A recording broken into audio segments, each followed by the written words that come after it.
it's a great opportunity to discuss about the anti-colonial resistance in the regions. National movement was nothing but a conglomeration of all the regional movements, the movements that had been happening in the different regions. Generally, when we say find the national movement, discussions on national movement, the regions do not get much attention. Broad generalizations are made.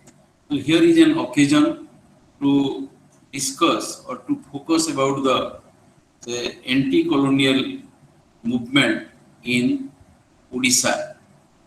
Second thing I would like to say that my discussion would focus on only the first page of the anti-colonial movement, that is soon after the Battle of Plassey in 1757 and which continued till the revolt of 1857. As Sushilji had been mentioning, it's a long struggle, and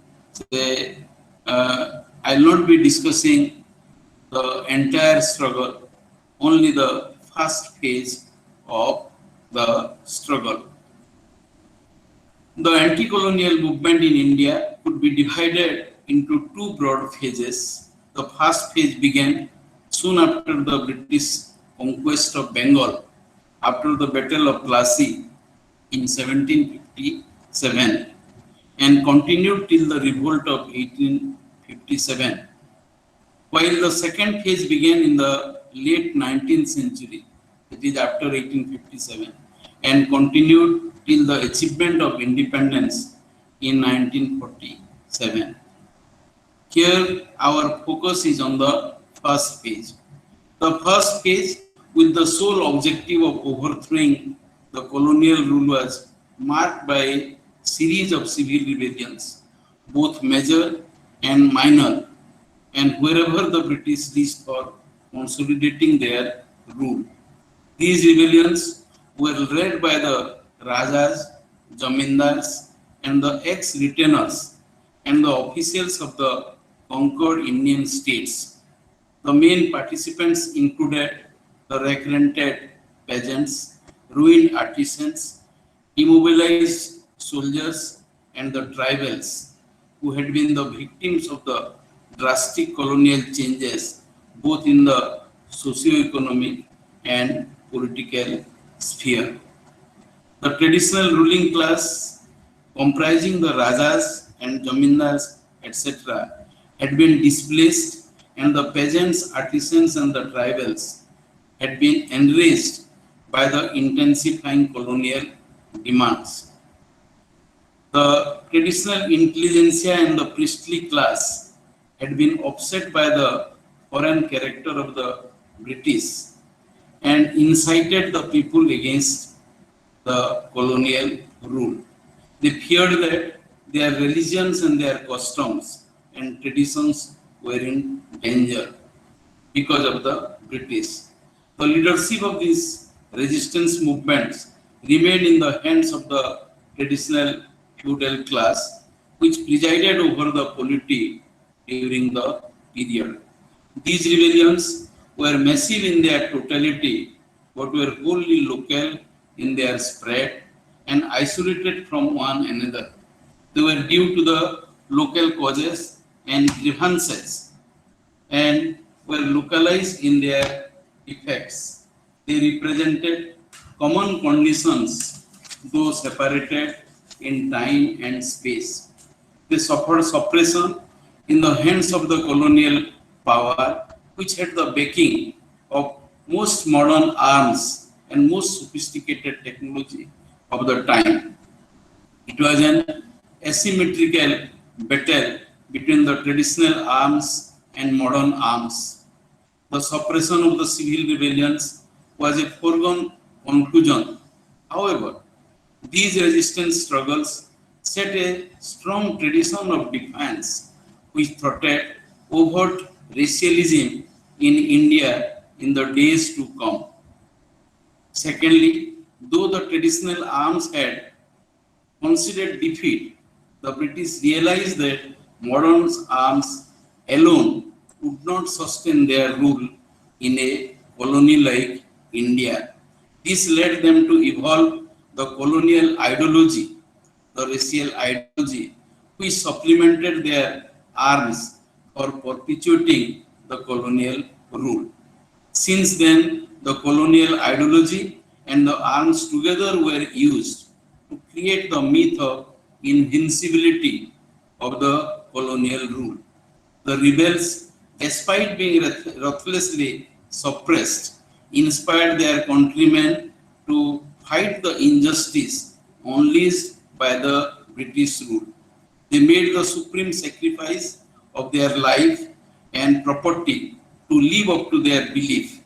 It is true that these rebellions did not bear a national ethos and lacked a broad all-India vision. The rebels fought for unseating the colonial rule superimposed on their land and life, for replicating the pre-British feudal frame in its place. However, they had helped in the evolution of a nationalist struggle in the subsequent period. If the early phase of resistance was not truly nationalist in nature, it was also not averse to nationalism, which was yet to set in India. Since it facilitated nationalism to evolve, it could be explained in terms of proto-nationalism. In other words, these anti-colonial resistance movements could be seen as the forerunners of the second phase of the anti-colonial movement, which evolved from an embryonic form into a concrete shape over a period of time. The Great Revolt of 1857, popularly called the Sepoy Mutiny, though it was much more than that, symbolized the climax of the early phase by its spread as well as by its massiveness. There were hundreds of such revolts, though their spread and volume was limited to their respective societies. Coming to the scene in Odisha, our focus, as I mentioned, would be on the early phase, that is 1757 to 1857. The resistance is to be examined in the background of the tradition I discussed just now. Secondly, the development in Odisha, the anti-colonial resistance in Odisha had its own uniqueness, highlighting which would hopefully familiarize us with the specific setting of the development during the period under study. For example, there was no Odisha then. Now it is called Odisha. Earlier it was Orissa. What was meant by it was a broad tract inhabited by Odia-speaking people. This was known as Odisha state in popular parlance. So, mentioning it as a state is only notional and only for convenience here. Odisha became a separate linguistic state in April 1936. Before that, it had been divided into three main parts. The western part, comprising Sambalpur and the adjoining areas, formed a part of central provinces. The southern part, known as the Ganjam Agency, was with the Madras Presidency, and the Odisha division, comprising Cuttack, Puri and Balasore, and the adjoining areas, had been attached to the Bengal Presidency. Further, the three parts together did not form a single kingdom, and the British East India Company conquered them not in one go, but in a peaceful manner in three different points of time. They took possession of South Odisha in the year 1765. That was nearly 10 years after the Battle of Plassey. Then conquered Cuttack, Puri and Balasore and their adjoining areas from the Marathas in the year 1803, and Western Odisha with its main center at Sambalpur in the year 1817. The South Odisha, which formed the Ganjam agency, just I mentioned, after British consolidation, belonged to the Nizam state of Hyderabad, and the Western Odisha with Sambalpur as its main center, and coastal Odisha with Kotak, Puri, Balasore, etc., were under the possession of the Bhonsles of Maratha Confederation before coming under the company rule. The three parts, even after the British consolidation, were not amalgamated, because of which the nationalist movement in Odisha began as a movement for amalgamation of all Odia-speaking tracts under one political administration. It was followed by a movement for an Odia linguistic state in the late 19th and early 20th century. Its resultant was the coming of Odisha as a separate state in April 1936. However, that is not our focus here. I'll be talking about three major, say, anti-colonial resistance movements during the period which I have mentioned earlier. Then, along with these three major, say, resistance movements, there are also others which were linked to this, and they would also be, say, mentioned in course of time. The resistance in Parlakhamundi, which began in 1767 and 68. Then the resistance in Kurdha, initially by Jai Rajguru in the year 1804, and followed by Boxi Jagabandhu in the year 1817.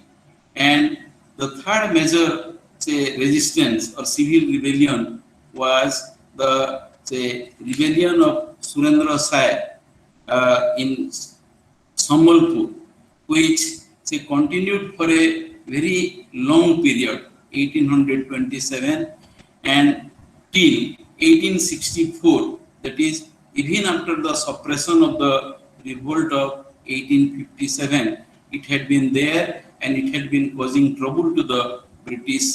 And I would like to mention that Surendra Sai was one of the rebels, say, who had spent more than 37 years of his life in jail. First at the Hazaribagh jail from 1840 to 1857, 17 years, and then 1864 till 1884 in the Asirgarh jail of Nagpur. First, the Parlakhamundi resistance. And another thing I would like to say, that where we call or where we describe all these movements, and the movements I mentioned, that civil rebellions, because though the Rajas and the Zamindars were the leaders, they were the, say, main constituents, then there were the Khons or the tribals and the Pikes, they were the, say, peasant militia, and it is because of their support, it is because of their active participation that these resistance movements had, say, continued to cause trouble to the British rule. The Raja himself or the Jamidar himself did not have much power to, say, resist the British, but because of this support of these tribals and the peasants we can say, the Pikers, like the peasant militia, who also worked for the Raja as soldiers, they had been civil rebellions. I am talking about Parlakhamundi. The northern Sarkar comprising Ganjam, Parlakhamundi and the adjoining areas of Odisha was under the occupation of the Nizam of Hyderabad in the 1760s. The Nizam handed over it to to the East India Company, for the latter had helped him against the French. However, the Prince of Parlakhemundi, Raja Jagannath Narayan Dev, who was the most important Jamindar there, objected to it. He revolted against the British with the help of neighboring princes of Vijayanagaram and Bodkhemundi. He obstructed Mr. Scott Ford, who was coming to take possession of Ganjam in 1767. Colonel Peach defeated him at Jalmur in May 1768.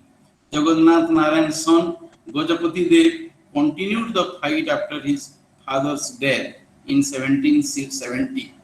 What made this dynastic struggle to a tribal and civil rebellion was the intense involvement of the tribals as the ally of the prince. The Doras and the Bisois, they were the tribal Sardars, backed him fully. In 1799, the Prince Gajapati Dev and his son were arrested and sent to Masulipattam jail. The revolt suppressed for the time being, but erupted once again in 1830, and Edward Russell was sent in 1836 to suppress the revolt. A number of Sardars were caught and executed while the suppression took place. However, after a few years, the revolt erupted once again in 1856 and 1857 under the active support of the Sabaras, a local tribe. It was led by Radhakrishna Dandasena. Captain Wilson was sent to control the situation. Wilson set fire on many Sabara villages and destroyed their crop. Finally, Radhakrishna Dandasena, the leader, and some of his rebel friends were arrested and executed in the year 1857. Then we come to the Kurdha resistance, which began in the year 1804. Jai Rajguru, the Diwan of Kurdha is very close to Puri, but at that point of time, Kurdha was the main center. The Diwan of Kurdha, close to the pilgrim town of Puri, with the active support of the displaced Pike soldiers of the kingdom, Jai Rajguru revolted in March 1804, barely 6 months after the British occupation of Cuttack, Puri and Balasore in September and October 1803. Jai was the Diwan of Kurdha, ruled by Mukunda Dev II, who was a minor then. The issue in Kurdha was who would have control over Puri and the Jagannath temple there. The Marathas controlled it, and Kurdha contested the Maratha claim. Kurdha agreed to support the British when they invaded the Maratha Odisha with the help of retrieving the pilgrim city and a few parganas attached to the temple. The non-Hindu company government, East India Company government, which is non-Hindu, would not have any interest in a temple which was known for image worship. The Kurdha prince and the Diwan had calculated, and they would not mind leaving it to the care of the Kurdha prince, who had helped the British in the occupation of Maratha Odisha in the year 1803. However, very soon their hopes were belied. The British had no intention of leaving the control of any conquered territory to the Indian princes. Moreover, the temple was a major source of revenue for them. Jai Rajguru mobilized the traditional Paika soldiers to recover Puri and the adjacent areas. In this revolt, the Dewan could get the support of the local princes of Kujang, Kanika, Marijpur and Kisanpur. He had tried to contact even the Maratha Bhosles, whom he had helped the British to be defeated in 1803. On 22nd November 1804, there was a skirmish between the Pike soldiers of Jai and the British armed contingent led by Captain Eckland. On 5th December 1804, Colonel George Harcourt, who headed the company administration of Odisha since its occupation in 1803, sent a bigger contingent to Kurdha and occupied it. Jai and the Prince Mukundadev II escaped to the nearby Borunai hills, from where they were caught on 3rd January 1805. After that, they were sent to Medinipur jail, and in 1807, the prince was released and was compelled to live as a pensioner in Puri, away from his capital town Kurdha, whereas Jai Rajguru, the stubborn Dewan, was executed on 6th December 1806. After the fall of Kurdha, the prince of Kujang, Chandradhwaja Sendha, was arrested in May 1805. Around the same time, the prince of Kanika was also arrested. Soon after that, Kurdha, Kujang and Kanika were brought under the direct administration of the British. Then we see the Pike Revolt in Kurdha. This was also Pike Revolt, but the Pike Revolt which I am referring to was a major revolt that occurred in Kurdha in 1817. Barely after a decade of Kurdha's annexation, Boxi Jagabandhu Vidyadhar Mahapatra led a major revolt there against the British. This is called the Pike Revolt because the Pikes derived from the word Padatik or foot soldiers who had been deprived of their military positions and of their hereditary freeholding rights over land were the mainstay of it. The tribal cons, discontented with the strong changes brought by the British in different spheres, were also the principal participants in the revolt. Jagabandhu Vidyadhar had lost, who is also known as Boxi, had lost his position of Boxi, that was the army general, after the annexation of Kurdha. He was also evicted from his jamindari for non-payment of revenue. In fact, he had been a victim of the complex land revenue system introduced by the British. He took the lead in the revolt. The revolt began when nearly 400 cons from Khumsar reached Kurdha and attacked the British officials in March and 1817. The Pike joined them soon. The revolt spread to Banapur, Pipili, Lembai, Kothades, and Puri. The British officials were attacked, treasury looted, and government buildings set on fire. For nearly 2 months, the revolt remained beyond control. Finally, by May 1817, the British could suppress it. However, the Boxi could not be traced, Boxi Jagabandhu could not be traced and arrested till 1825. 1817, the revolt had begun. It was suppressed after 2 months, but till 1825, he could not be traced, which shows the wide sympathy and support he had from the civilian population. The British suspected the complicity of the princes of Khumsar, Ranapur, Nayagarh, etc. with the Boxi. The Boxi's main associates included Krishna Chandra Bhramarbhar Rai, Gopal Chhotray, Padmanabh Chhotray, Pinaki Bahubalandra, Vishnu Pike Rai, Ram Singh Nath Pradhan, Parshuram Patnaik and Sachidanand Patnaik, etc.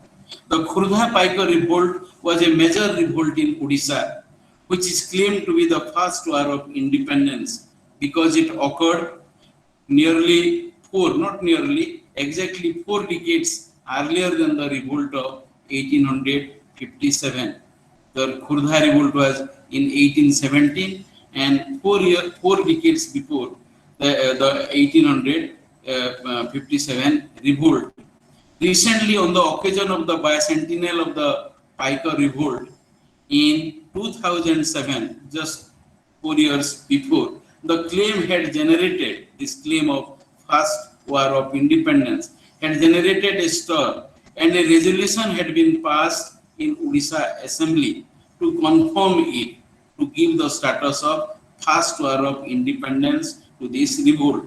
The central authorities had promised to accord that status and to mention it in the school textbooks. However, such claims are only rhetorics made without much historical basis, because before the revolt of Kurdha, many minor and major rebellions had been witnessed in and out of Odisha. I mentioned about Parlakhamundi, which had occurred in 1867. Secondly, such claims ignore the basic historicity and incite narrow regionalism in the garb of nationalism. Any discussion on the anti-colonial resistance ought to be in the broader context of India without losing the sight of contemporary developments. In 1827, the riots that it presents, riots of Tapangod on the vicinity of Kurdha had withdrawn payment of rent in protest against the undue revenue demands. Same Kurdha, 1804, 1817, and I am now mentioning about 1827. Samanta Madhav Chandra Samantaraya had been their leader. Again, the Cons and Pikes had renewed their fight in 1836 in Banapur, that is, say, within the Kurdha kingdom. Following the suppression of the revolt, Banapur revolt, Saran Singh and Krutibas Patshani had been arrested and sentenced to life imprisonment.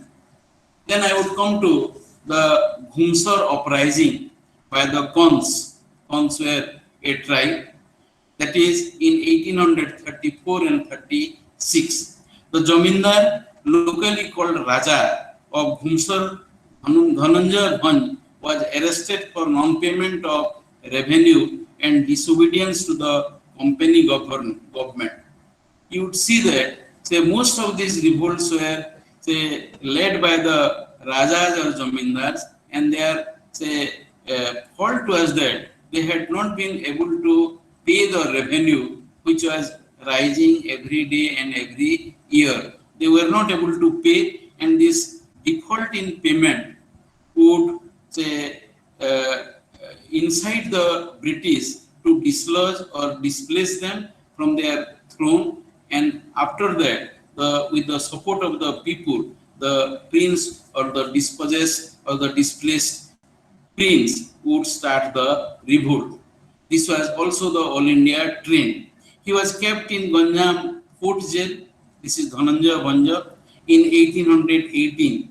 His father Sikara Bhanja, who had handed over the estate to his son and had gone on pilgrimage, protested it. He was also put in jail, his father Sikar Bhanja. Sikar Bhanja escaped from Barampur jail with the help of the tribals and the peasants.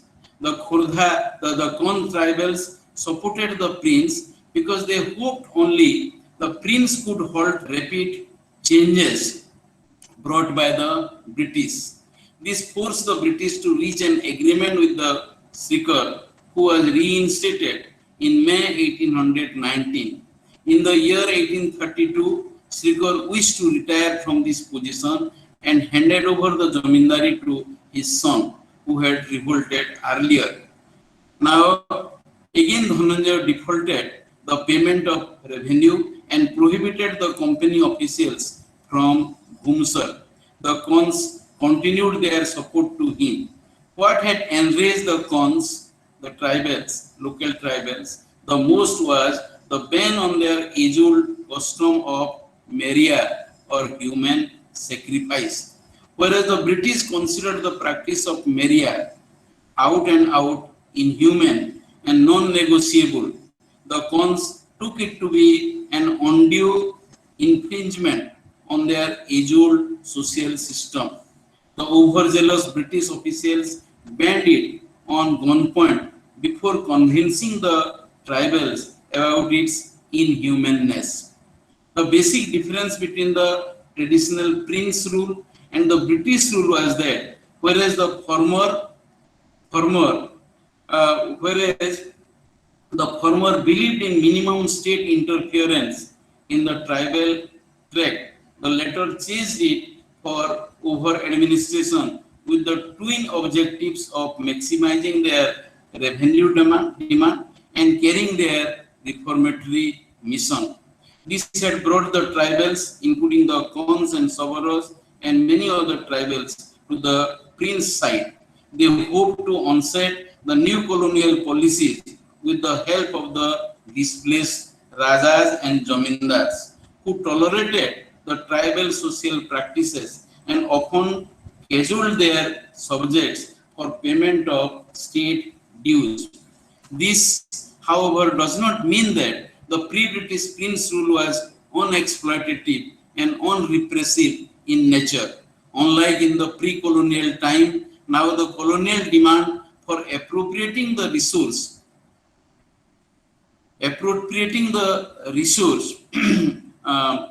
had been unending. This necessitated over administration in the hitherto inaccessible tribal tracts, which resulted in the incessant tribal and civilian uprisings during the period.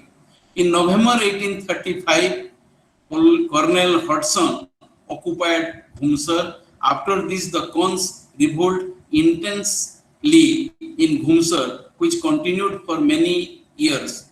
Dura Bisoi was a leadership position among the Khons, led it. His main associates were Bakshi Rana Singh, Sankha Bhui, Hari Bhanja, etc. In 1836, Russell had been sent. I mentioned earlier the name of Russell, who had been instrumental in the ban of this Maria. However, the Khons could not be silenced. After Dura Bisoi, his nephew Chakra Bisoi led them. The British agent Macpherson and his successor John Campbell finally suppressed the Khons ruthlessly, though Chakra Bisoi would not be arrested till despite all British efforts. And the failure of the British to arrest him, to nail him, was also due to the large-scale support he had among the, say, tribals and other people. This also shows the large-scale tribal support the rebel leader had and the hostility the British faced in the tribal Khon territory. Both the tribals and the non-tribals had joined hands against the British. Then I would come to Surendra Shah's revolt in Sambalpur. That was from 1827 to 64, but not continuously, intermittently. Sambalpur witnessed a major anti-colonial resistance under the leadership of Surendra Shah during the period. In 1827, the Prince of Sambalpur, Maharaja Shah, died and the throne was handed over to one Narayan Singh by the British. Narayan Singh was very old and weak enough. He was weak enough to withstand the pressure of the company. The local people saw it as a ploy to annex Sambalpur with the British administration. Until then, though Sambalpur had been under the overall dominance of the company rule, there prevailed a decade of independence. Now, the people feared that that would also be erased. The people were against the annexation because it hurt their local pride. Due to British intervention, changes were brought in land revenue settlement. The local landed gentry lost the rent-free land which it enjoyed earlier. The people resented the British move. When Surendra Shah from the Jamindar family of Khinda emerged as a claimant to the throne of Sambalpur against Narayan Singh, support poured in for him. In 1840, Surendra Sai and his 6 brothers, Udanta Sai, Dhruva Sai, Ujjwal Sai, and Medini Sai and uncle Balram Sai were accused of killing a Jamindar who was loyal to Narayan Singh and the British. They were sentenced to jail in Hazaribagh jail. And with this, the resentment in Samalpur was suppressed for the time being. Then, before I discuss the second phase of Surendra Sai's revolt, which coincided with the revolt of 1857, I would mention about the resistance in Onugul. Onugul, or the Prince of Onugul, Somnath Singh, had secretly sheltered the tribal leaders. I was mentioning the large-scale support these resistance leaders had been getting, and Somnath Singh was one such supporter. And he rebelled against the British. This was his way of defiance to the authoritative colonial regime, while reacting to the British interference in his internal administration. He often punished the natives to ascertain his power and position. He would not be able to hurt the British officials, but would punish the people who were under the British regime, or the kingdom, or the which was under the, or which was pliable to the British company. He also defied the government order. In 1831, he occupied some villages of Daspalla, which was loyal to the British.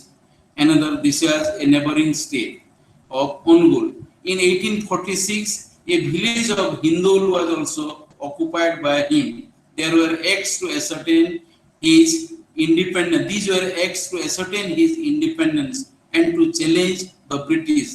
However, he was portrayed in the colonial narrative as an oppressive ruler on the pretext of maladministration and excessive oppression.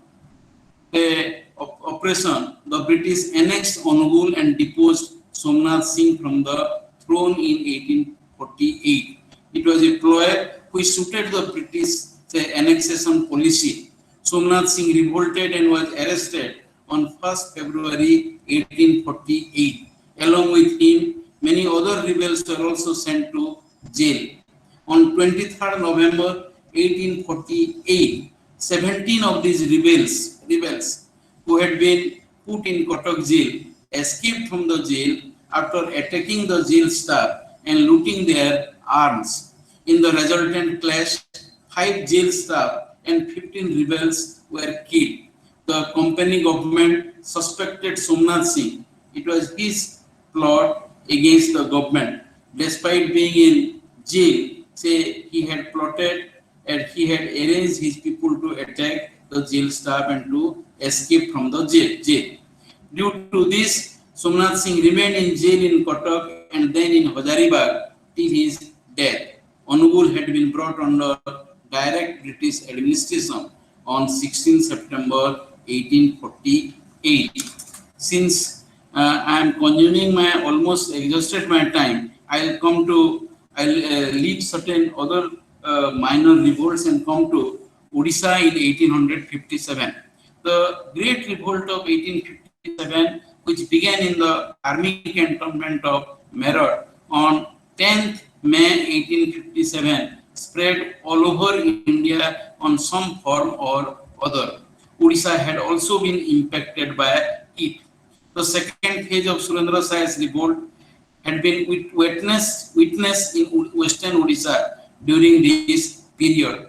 Along with his colleagues, earlier I had mentioned that in 1840 he had been put in Hazaribagh jail, and in 1849 Sambalpur had been brought under direct administration of the British.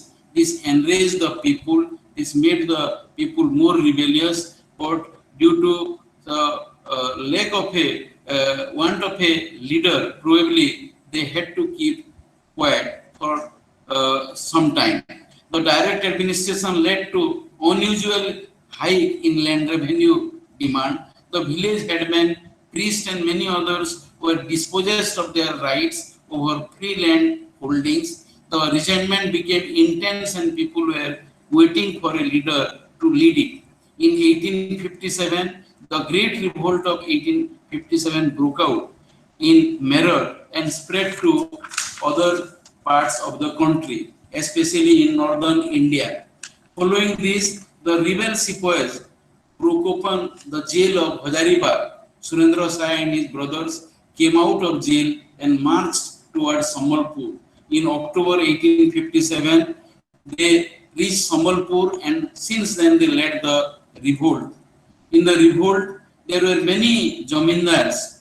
The Ghes Jamindar Madho Singh, son Kunjal Singh, were arrested and executed in Sambalpur jail. Madho Singh's son Hote Singh, also called Hathi Singh, locally was deported to Andaman on 23rd January 1864. Surendra Sai, along with his sons Mitrabhanu Sai and many other rebels, got arrested and sent to the Asirgarh jail in Nagpur. Surendra Sai breathed his last in the jail on 28 February 1884. He was twice in jail from 1840 to 1857 and 1864 to 1884. The total duration of his jail term was over 37 years. His fight was for the throne of Sambalpur, which meant independence of the kingdom from British rule. People of the region, especially the village headmen, local peasants, jamindars and tribals, had joined the revolt because they felt that the colonial revenue demand was unjustifiable and the British changes were not acceptable. The British rule was oppressive and unbearable.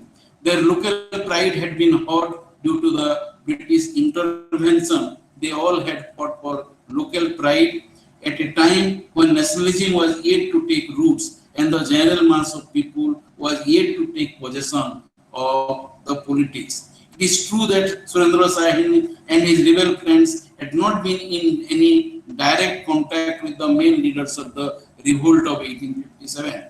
However, they had witnessed the rebel sepoys breaking open the jail in Hazaribagh. They had also been convinced that the British rule was not invincible. They had been the direct beneficiaries of the revolt, which had set them free from the Hazaribagh jail. Further, Sambalpur had been annexed under the British Empire as per the doctrine of lapse of 1849. It was this doctrine which had brought Lakshmibai, the Rani of Jhansi, Nana Sahib of Kanpur, and many others to the forefront of the revolt. Surprisingly, the revolt in Sambalpur continued till 1864, though the Great Revolt of 1857 had been suppressed within a year. In one word, whether it was the Kurdha Revolt of 1817 or the Sambalpur Revolt of 1857, these were the miniatures of the Great Revolt of 1857. There are also many other developments during the revolt of 1857 in Odisha. For example, the Jamindar of Balia, Ramakrishna Samanta Singha, and his two associates Dinabandhu Mahapatra and Upendra Jena were arrested for planning to wage a war against the company government in August 1857. Ramakrishna was a rack-rented Jamindar who had been evicted for non-payment of revenue due to the Sunset Law. He mobilized the native Khandayats, a specific agricultural community, to fight the British in August 1857. He had also collected some arms. For it. The news of the revolt of 1857 had inspired him to execute the plan. However, their arrest and seizure of arms frustrated the plan. Whereas Ramakrishna and Dinabandhu were sentenced to 5 years of imprisonment, Upendra Jena was acquitted.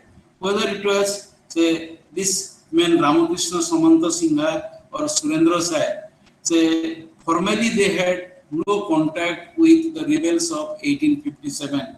but they had been fighting on their own, and they had also been, it seems, had been greatly inspired by the Great Revolt of 1857. The story of Chakhi Khuntia, also known as Chandan Hajuri, he was a priest, Ponda, and he was suspected to be inciting the people to revolt against the British during the period. As a Puri Ponda, this I am talking about 1857. As a Puri Ponda, Chakhi Khuntia used to visit the military cantonments and facilitate the Hindu sepoys' pilgrimage to the Jagannath temple. He also used to visit the palace, many palaces, including the palace of Jhansi. In the process, as alleged, he had been instrumental in the passing of the message of revolt to different people. Since some people, some rebel sepoys had visited after the breaking out of the revolt in 1857, had visited Puri, the suspicion was not baseless. In March 1858, the Puri magistrate seized the property of Chakhi Khuntia. Later on, he was also arrested in Puri, but somehow in the court he proved his innocence. Though it does not seem that he was innocent, but somehow he could prove it, and he was released from jail on 15 November 1858. His property was also returned to him. I am cutting short, as Professor Ponda has been instructing. That conclusion I would like to say just in a few words. To conclude the anti-colonial resistance in Odisha, it began with the advent of the British in 1767 and continued incessantly till the departure of the British in 1947. Its first phase was from 1767 to 1857, about which we had been discussing. I would like to conclude here and thank all of you for patiently listening to me. Though it relates to Odisha, then I feel so happy that so many scholars from outside Odisha have taken interest and had been listening to me. Thank you.